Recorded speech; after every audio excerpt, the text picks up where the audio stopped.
The fact that Newcastle have not broken their transfer record in 12 years tells you everything you need to know about Mike Ashley's stringent policy. Keeping his wallet close to his chest for the majority of his 10 years at the club, he has only started to be a little bit generous with his cash in the last couple of years. Let's take a look at a starting lineup of the most expensive players to have ever lined up for Newcastle. Matt Sells. Yeah, sorry to break it to Newcastle fans, but Matt Sells is your most expensive goalkeeper of all time. The Belgian was possibly the most unnecessary signing of last season, with Newcastle already well stocked in the goalkeeping department. The Belgian is back in his homeland with Anderlecht on loan, after making 9 league appearances for the Magpies, and dropping to 3rd in the pecking order. Vernon Anita. Another man who's been shipped out the door this summer. Vernon Anita spent 5 years at St James's Park after arriving from Ajax for £7 million.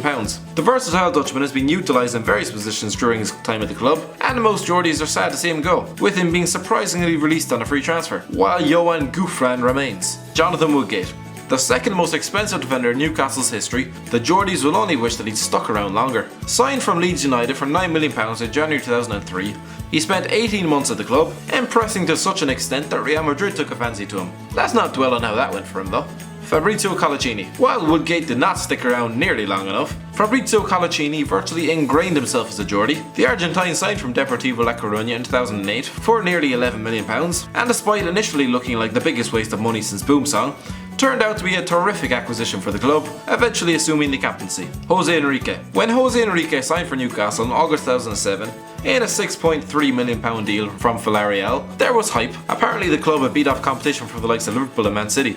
Sam Allardyce never warmed to him, inexplicably playing the defensively inept Charles Nzogbe at left back. Maybe that's why he got the sack after 6 months. However, the Spaniard soon established himself as a fan favourite at the club, with a particular highlight being his only goal, a crucial strike against Nottingham Forest to virtually seal promotion in 2010. He was voted Player of the Season during the 09-10 season and was named as the Championship Team of the Year. However, 2 years later he was standing between the posts for Liverpool, with 52,000 Geordies reminding him that Newcastle were in the top 6, but that's a story for another day.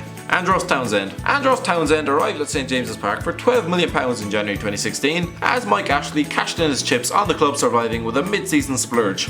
It didn't work, and Newcastle were relegated, but Townsend was one of the few to emerge from the season with any real credit, scoring a career best of 4 league goals. Yeah, he's not the most prolific. Jorginho Wijnaldum. The fact that Newcastle spent £14.5 million on someone like Jorginho Wijnaldum and still got relegated is just one of the many reasons why that club was a mess before Rafa Benitez took charge. The Dutchman was lured from PSV, despite the presence of Steve McLaren, and top scored for the club with 11 goals from midfield before earning a big money move to Liverpool. The man has still never scored a single goal away from home in England though. Jonjo Shelvey. Jonjo Shelvey was another big money signing brought in by Steve McLaren, as the club fought to stave off the inevitable midway through the 15-16 season. The 25-year-old swapped relegation rivals from Swansea to Newcastle in a £12 million deal, but it took him until the club were in the Championship for him to stamp his authority on the Magpies midfield. Florian Thauvin. Florian Thauvin is Newcastle United's 5th most expensive signing of all time. Yeah, let that one sink in just for a moment. Graham Carr may be seething whenever he turns on the French league nowadays, with Thauvin scoring 15 goals for Marseille and forcing his way into a supremely talented international squad last season. Just ended up reflecting poorly on Carr, when Thauvin spent the majority of his 13 goalless league appearances for Newcastle looking as though he'd rather be in front of a mirror than on the pitch. Alan Shearer. Not only was Alan Shearer the club's record signing when he moved from Blackburn to Newcastle in 1996, but he was also the most expensive footballer on the planet. The pressure never fazed him though, with the £50 million man going on to break the goal scoring record of his hometown club with 206 strikes.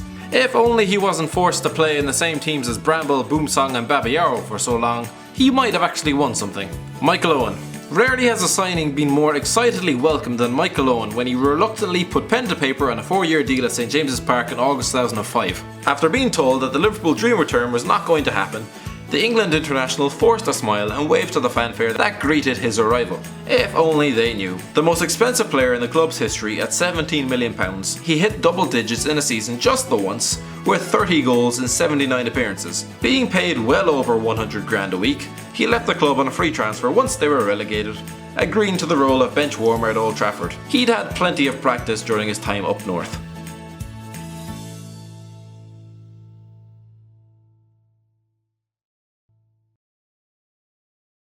Thanks for watching, don't forget to like, share and subscribe, and make sure you check out Footy Feed for all the latest transfer rumours and news.